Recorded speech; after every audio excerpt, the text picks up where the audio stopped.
अस्सलाम वालेकुम नाज़रीन, मैं हूं अलबीना आगा और आप देख रहे हैं प्रोग्राम बिजनेस इनसाइड।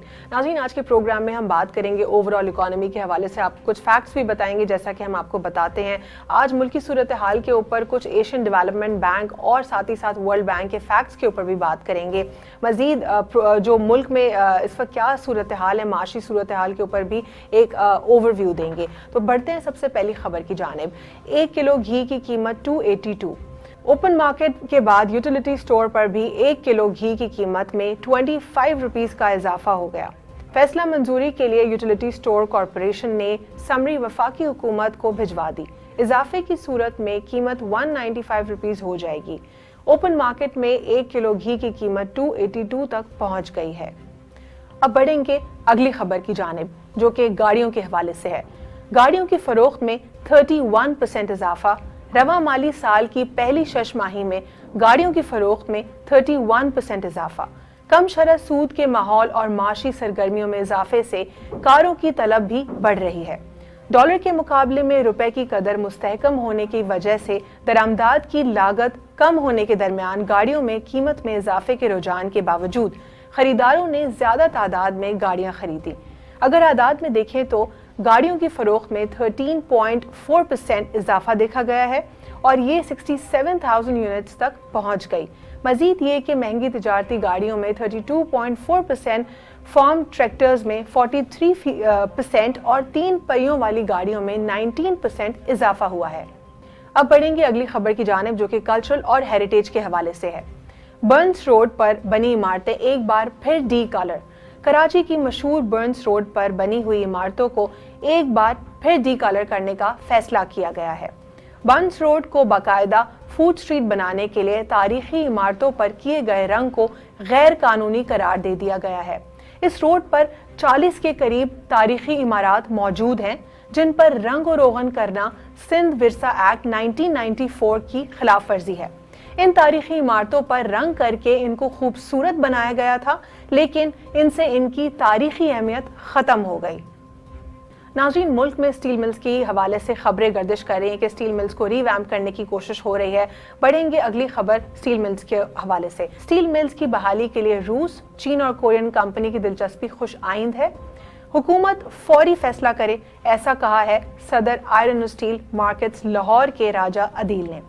उन्होंने कहा है कि पब्लिक प्राइवेट पार्टनरशिप के तहत मिल्स को चलाया जाए और पाकिस्तान स्टील मिल्स की पैदावारी सलाहियत को 10 लाख से बढ़ाकर 30 लाख टन किया जाए। अब बढ़ते हैं अगली खबर की जानिब। पाकिस्तानी मैन्युफैक्चरर्स ने कैलिफोर्निया में टेक्सटाइल कंपनी खरीद ली। पाकिस्तानी डेनिम मैन्युफैक्चरर्स के एक ग्रुप ने कैलिफोर्निया, अमेरिका में टेक्सटाइल कंपनी खरीद ली है। अमेरिका में पैदावारी यूनिट खरीदने वाली ये पहली कंपनी बन गई है जिसने लॉस एंजल्स में डेनिम फैक्ट्री को खरीद लिया है। खबरें और भी हैं हमारे पास बिजनेस के हवाले से नाजरीन, लेकिन एक छोटा सा वक्फा लेंगे, उसके बाद गुफ्तगू का सिलसिला यहीं से जारी रखते हैं।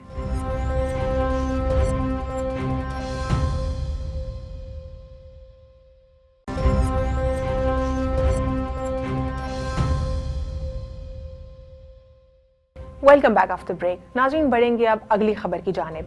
बरतानिया को पाकिस्तानी बरामदाद में 21% इजाफा। जुलाई तक दिसंबर के महीनों में बरतानिया को पाकिस्तानी बरामदाद में 21% इजाफा हुआ है, जबकि गुज़िश्ता साल इसी अरसे में 85 करोड़ 20 लाख डॉलर की पाकिस्तानी बरामदाद थी।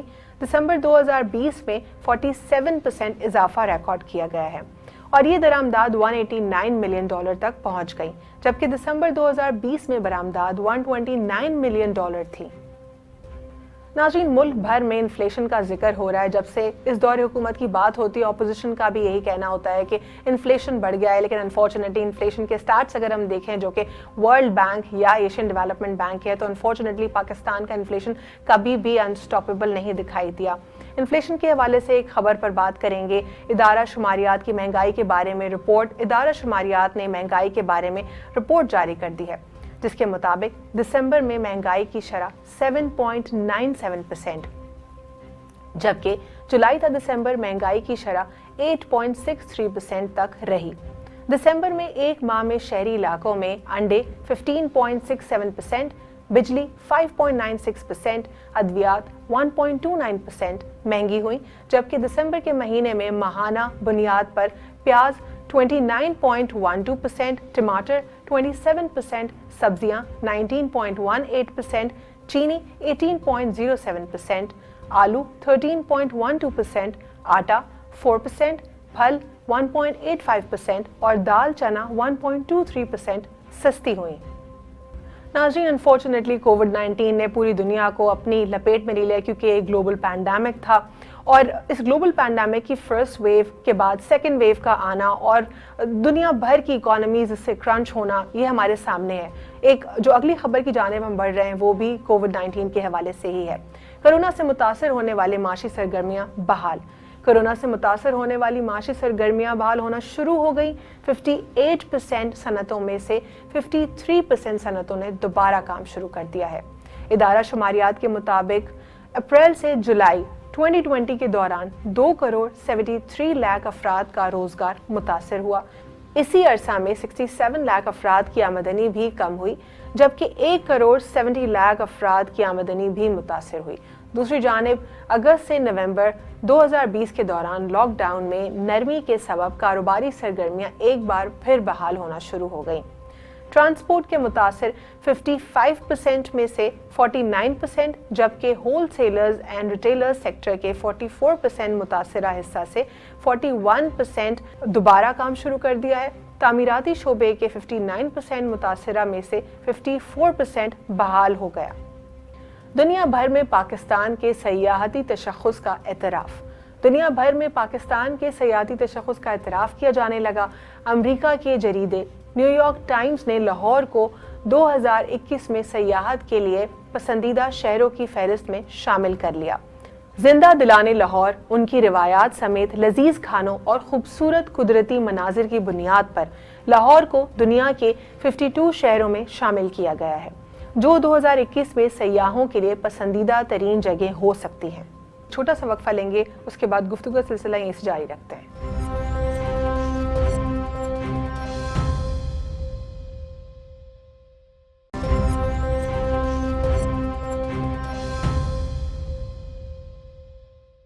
जी नाज़रीन, हमारे साथ प्रोग्राम में मौजूद है मोहम्मद अकमल साहब, इकोनॉमी एक्सपर्ट हैं। उनसे बात करेंगे ओवरऑल इकोनॉमी के हवाले से, उनसे कुछ फैक्ट्स के ऊपर भी हम बात करेंगे कि इस वक्त मुल्की सूरत हाल को अगर हम देखें, जहाँ पे हम एक्सपोर्ट्स की बात कर रहे हैं, जिधर इन्फ्लेशन रेट की भी बात हो रही है, जहाँ पे GDP ग्रोथ की बात हो रही है, अपोजिशन जमातों का कॉन्स्टेंटली यही कहना है कि जो हुकूमत वक्त है वो बुरी तरीके से नाकाम हो चुकी है, ये एक नाकाम हुकूमत है। इसीलिए PDM का भी जो है एक प्लेटफॉर्म से वो अपना एक कंसर्न जाहिर कर रहे हैं, जिसमें वो सिर्फ और सिर्फ इन्फ्लेशन की ही बात करते दिखाई दे रहे हैं। तो इस पे आज हम अकमल साहब से जानने की कोशिश करेंगे कि वो कैटेगोरिकली जरा फैक्ट्स को और नंबर्स को हम एक्सप्लेन कर सके, क्योंकि एक ले मैन के लिए इकोनॉमी को अंडरस्टैंड करना जरा मुश्किल हो जाता है। जो फैक्ट्स हैं वो नंबर्स उनको किस तरीके से डिफाइन करते हैं और एक्चुअल स्टैट्स इस वक्त क्या हैं। अकमल साहब, सबसे पहले तो मैं आपको प्रोग्राम में खुशामदीद कहती हूँ। जी वेलकम, बहुत शुक्रिया आपका प्रोग्राम में लेने का। जी अकमल, सबसे पहले इकोनॉमिक कंडीशंस के ऊपर अगर हम बात करते हैं तो उस पे हुकूमत वक्त का ये कहना है कि वो इम्प्रूव होती चली जा रही है, बेहतर होती जा रही है, बेहतरी की तरफ जा रही है, लेकिन अपोजिशन जमातों का कहना है कि बुरी तरीके से इकोनॉमी कोलैप्स हो रही है पाकिस्तान की। How do you see this? देखिए, दोनों जो है ना अपनी अपनी जगह पे उनकी जो बातें हैं वो सही हैं। इकोनॉमी में देखें बहुत सारे इंडिकेटर्स होते हैं, बहुत सारी चीजें होती हैं, ठीक है ना। ऑपोजिशन वाले उसमें से जो नेगेटिव चीजें होती हैं उनको पिन पॉइंट करके बोलते हैं कि देखें ये नेगेटिव की तरफ जा रही है। इसी तरह जो हुकूमत होती है वो उसमें से पॉजिटिव चीजें जो है वो उठा के बताते हैं कि जी ये जो है वो पॉजिटिविटी नजर आ रही है। फॉर एग्जाम्पल, गवर्नमेंट जो है ना आजकल बड़ा वो ये चीज कर रही है कि ये एक्सपोर्ट्स बढ़ रही है, ठीक है ना। तो अब इसमें तो कोई शक नहीं है कि एक्सपोर्ट्स बढ़ रही हैं, ठीक है ना। लेकिन मसला ये है कि एक्सपोर्ट के साथ साथ इंपोर्ट्स भी आपकी बढ़ रही है, ठीक है।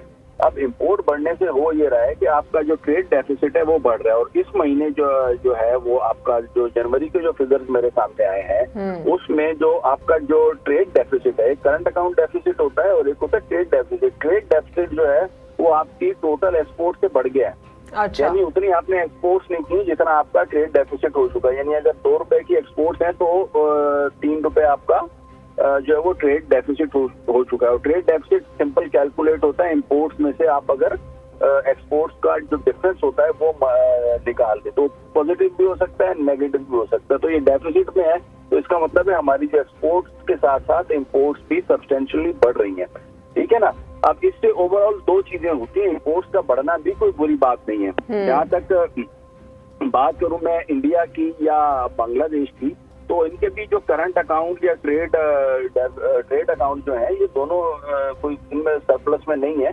इंडिया का शायद करंट अकाउंट सरप्लस में है, लेकिन जो बांग्लादेश है उसका ट्रेड करंट दोनों डेफिसिट में है। बेसिकली जो चीज होती है वो उससे होता यह है कि देखें, ट्रेड डेफिसिट जो है वो एक 5 रुपए की फर्ज करें आपकी जो है वो इम्पोर्ट्स है और एक्सपोर्ट्स है आपकी 2 रुपए की, तो इसका जो डिफरेंस है वो 3 रुपए हो गया। ठीक हो गया।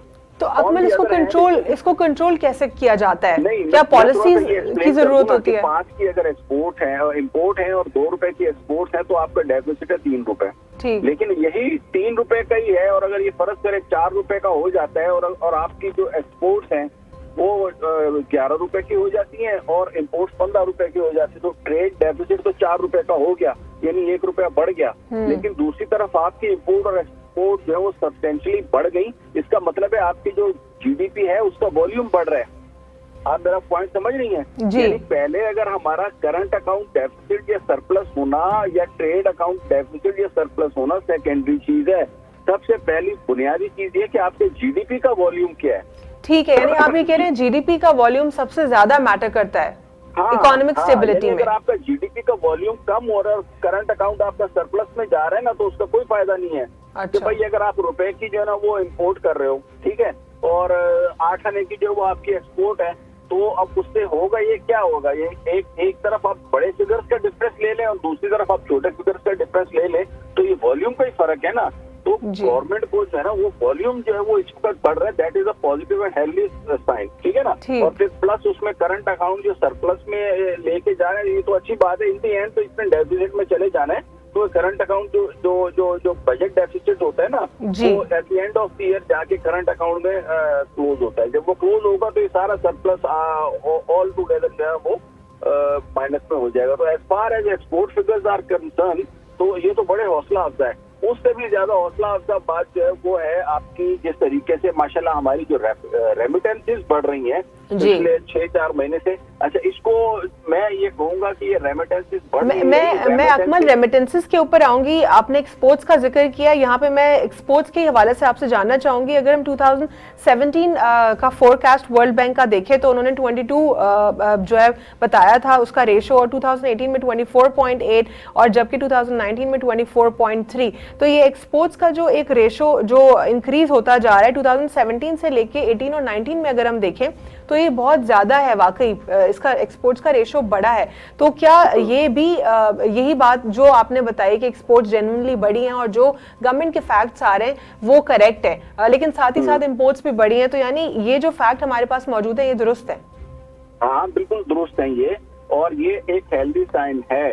ठीक है ना जी। लेकिन उसमें मसला ये है कि पॉलिसीज को कंसिस्टेंट रखना चाहिए, क्योंकि सिर्फ अगर आप एक्सपोर्ट की बात करेंगी ना तो वो मतलब इनकम्प्लीट है। सिर्फ एक्सपोर्ट की फिगर देख के कोई भी जो है ना वो इकोनॉमिक ग्रोथ को नहीं एनालाइज कर सकता। ठीक है, मैं आपसे कह रहा हूँ एक्सपोर्ट के साथ साथ आपको रेमिटेंसेस की भी आप बात कर रहे थे। रेमिटेंसेस का इस वक्त क्या सिनेरियो आपको दिखाई दे रहा है? क्या रेमिटेंसेस में भी कोई पॉजिटिविटी आपको दिखाई दी है?